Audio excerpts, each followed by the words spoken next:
قال ومن ولي الخلافة واجتمع عليه الناس ورضوا به أو غلبهم بسيفه حتى صار خليفة وسمي أمير المؤمنين وجبت طاعته وحرمت مخالفته والخروج عليه وشق عصا المسلمين. نعم. من الولاية لها أسباب منها البيعة، أن يبايع الناس رجلا، وهذا أظهر وجوه الحق، أن يبايع الناس رجلا ويجتمعون عليه، ليس لأحد أن يخرج عليه.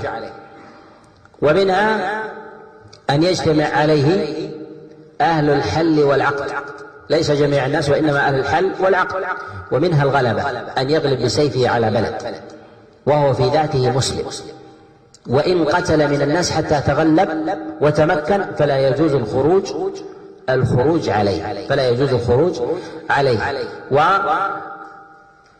ومن خرج عليه لسبب فسقه فهو ظالم لنفسه، وإذا أمر الناس وأمر المجتمع في معصية الله لا يطاع، ويطاع في أمر الطاعة. لماذا؟ لأن الخروج عليه لمجرد ذنب اقترفه يدفع الناس إلى فساد عريض، فلا يسلم أحد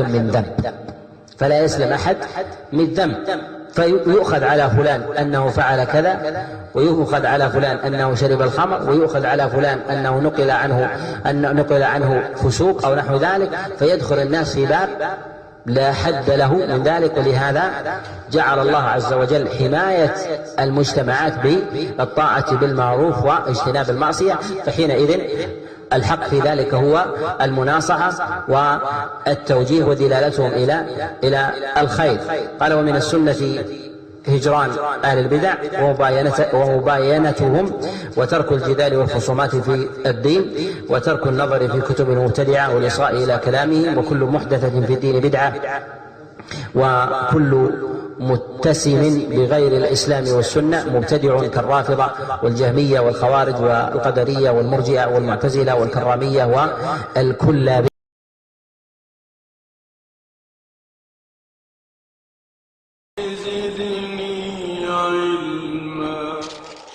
حفظكم الله، هل يعتبر الفريق عبد الفتاح السيسي حاكما متغلبا على مصر في الوقت الحالي يجب له السمع والطاعة وعدم الخروج عليه، أم أنه ليس بحاكم متغلب وحينئذ لمن يكون السمع والطاعة؟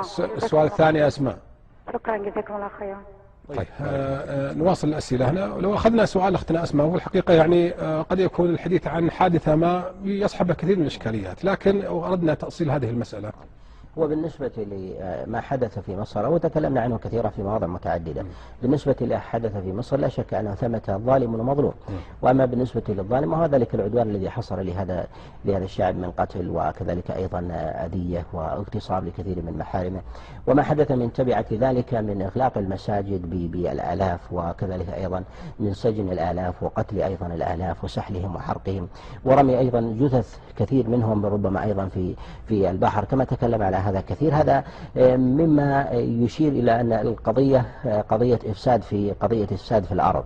ومن نظر أيضا إلى ذلك بإغلاق القنوات الإسلامية، وهي بضع قنوات إسلامية، ومنع كثير أيضا من الدعاة والخطباء عن نشر الخير وغير ذلك، هذا يدل على أن المسألة هي مسألة حرب لدين الله سبحانه وتعالى، وليست القضية هي قضية مجرد سياسية بحتة لغالب ومغلوب يريد أن يتغلب لإقامة حق يريده.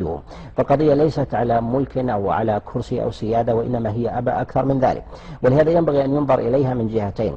الجهة الأولى من جهة المقارنة بين طائفتين أو بين حاكمين، وهذا من الأمور المهمة التي ينبغي أن ينظر إليها. السياسة الشرعية في هذا أنه ما من أحد سواء كان من الأفراد أو كان من الجماعات إلا وفيه حق أو باطل، والحق في ذلك يختلف من الناس من جهة الكثرة والقلة.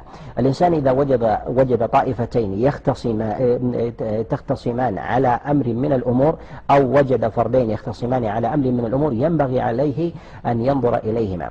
الناس لا يخلون من حق وباطل من جهة ذواتهم، وكذلك أيضا من وجود الخصومة. بعد الإنسان عن الحق وكذلك أيضا قربه من الباطل هذا يتباين من جهة النسبة. من الناس من لديه على سبيل المثال قرب من الخير مثلا بنسبة 90% ولديه باطل وهو شبيه مثلا ب10%.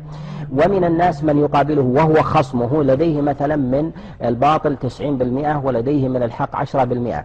فقام الإنسان الذي أو تلك الطائفة التي لديها مثلا الحق مثلا بنسبة 90% بمخاصمة الطائفة التي لديها الباطل 90% بالحق الذي لديها وهو 10%. فهذه الخصومة جاءت على حق وفي موضع حق، فحينئذ يجب الانتصار للشخص الذي غلب شره لأنه ينازع في الحق الذي عنده لا في الباطل الذي يكون عنده ولو كان كثيرا. وهذا من الأمور المهمة التي ينبغي أن ينظر إليها، لا أن ينظر إلى الأشخاص بما لديهم من خير أو ما لديه من صلاح، كأن يتخاصم إنسان عابد زاهد عالم يخاصم ظالما باغيا ولكنه يخاصمه في موضع من الحق الذي لديه، فلا ينتصر لذلك العابد الزاهد الصالح لكونه صاحب حق، إنما ينظر إلى موضع الخصومة. ولهذا هذا من الأمور المهمة التي ينبغي أن تتجلى. كثير من الناس الذين ينظرون لقضايا الخلافات خاصة مثلا في الخلاف الذي يقع في مصر ينظرون إلى إحدى الطائفتين ثم يقومون بانتشال عيوبها وذكرها وسردها على سبيل الانفراد، وثم يجعلون ذلك ويخرجون عليه أنه ينبغي أن تهزم وأن تبعد عن طريق الحق، وهذا نوع من الظلم. وذلك أن الإنسان مهما بلغ من جهة البعد عن الحق أو مثلا نقصانه في ذاته ونحو ذلك أن ينظر إلى موضع الخصومة. موضع الخصومة هو قضية العدل أو الإسلام ونحو ذلك، وهذا ظاهر فيما تجلى من قضية مثلا في مصر من البعد عن دين الله سبحانه وتعالى، وهذا ظهر في قرارات كثيرة متسارعة في أيام متتالية من القتل وإراقة الدماء، وكذلك أيضا مصادرة الأموال والسرق والنهب، وكذلك أيضا ما كان من إغلاق قنوات الإسلامية ومساجد واعتقال العشرات، وكذلك حلق اللحى بالإكراه وحرقها، وكذلك حرب الملتحين والمنقبات والمحجبات وغير ذلك من الأمور الظاهرة الجلية التي لو نظر الإنسان لها بتجرد أدرك أن ثمة موضع صراع يتصارع عليه مهما كانت تلك الطوائف. ولهذا نقول إن الذي حدث في ذلك هو ظلم بين، وأعجب ممن يريد مسألة الجانب المتغلب الحاكم المتغلب في مثل هذه الحال، وذلك الأمر متجلي جدا. وأعجب أيضا ممن يكون قد تجلت لديه قضية ما كان قبل عقدين من مثلا ما يتعلق من دخول العراق إلى الكويت، وكان ثمة حاكم متغلب ثم عين حاكما وما حدث من ذلك، ثم نظر إليها على أنه يجب أن ينتصر لتلك الطائفة المظلومة. فنقول ليست تلك الحالة بأظهر من هذه الحالة، فإن هذه الحالة أمر ظاهر مبين، وذلك أن ذلك إنما كان حربا على دنيا، وهذا الأمر إنما كان الصراع في ذلك من جهة الحقيقة ظهر في أحوالهم وما فعلوه من مواجهة دين الله سبحانه وتعالى. ولهذا نقول إن الحاكم الموجود في مصر أنه ليس حاكما متغلبا، وإنما هو ظالم من جهة الحقيقة، ويجب أن ينتصر للمظلوم في هذا الأمر بغض النظر عن مسألة قرب هؤلاء الطوائف من جهة ذواتهم على سبيل الانفراد من الحق أو الباطل. نقول الأهداف والغايات وكذلك أيضا الرسالة التي قاموا بإظهارها نقول هي حرب على الإسلام، وهذا أمر ظاهر تجلى فيما اتخذوه قبل ذلك. فحالهم اليوم ليس بأحسن من حالهم قبل ذلك، لا شك أنهم بعدوا عن الحق وعن العدل كثيرا، وهذا ظاهر بين. فيجب على الإنسان أن ينصف وأن يتقي الله سبحانه وتعالى ببيان الحق في أمثال هذه القضايا. يجب على أهل العلم، يجب على المسؤولين، يجب كذلك أيضا على أهل الكتابة، يجب على أهل الرأي والسيادة والفكر، ويجب أيضا على أهل مصر أن يتقوا الله سبحانه وتعالى فيما يهلكون به بلدهم لمآرب ربما داخلية ومآرب خارجية. أن يتقوا الله سبحانه وتعالى في دين الناس، وأن يتقوا الله عز وجل في اقتصادهم، وأن يتقوا الله سبحانه وتعالى في أعراض الناس. ودخل في السجون الآلاف، ربما زاد على 10,000 في غضون أسابيع، وغير ما قتل في ذلك، وكان انه 7,000 وما خشي من الناس. وقد استفيد في هذا كثيرا من أناس يستفتون عن حلق اللحى، ونساء يستفتين عن نزع الحجاب، وذلك لما يتعرضن له من أذية. هذا في بلد هو معقل من معاقل العلم والدعوة والإصلاح، وإن وجد في ذلك مخالفات كثيرة جدا، ولكن ينظر إلى هذا التغير الذي طرأ، لا شك أنه مواجهة لدين الله سبحانه وتعالى. ونقول إن الحق في ذلك ظاهر بين لمن تجرد لله سبحانه وتعالى وأنصف وصدق مع نفسه. لهذا نقول ينبغي أو يجب أن تعود الأمور إلى نصابها ليتم في ذلك الحق ويدفع في ذلك الظلم والبغي. أن يبايع الناس رجلا ويجتمعون عليه، ليس لأحد أن يخرج عليه، ومنها أن يجتمع عليه أهل الحل والعقد، ليس جميع الناس وإنما أهل الحل والعقد. ومنها الغلبة، أن يغلب بسيفه على بلد وهو في ذاته مسلم، وإن قتل من الناس حتى تغلب وتمكن فلا يجوز الخروج عليه، فلا يجوز الخروج عليه.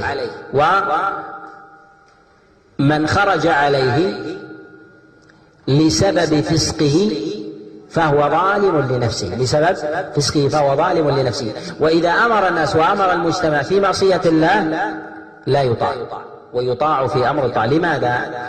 لأن الخروج عليه لمجرد ذنب اقترفه يدفع الناس إلى فساد عريض فلا يسلم أحد من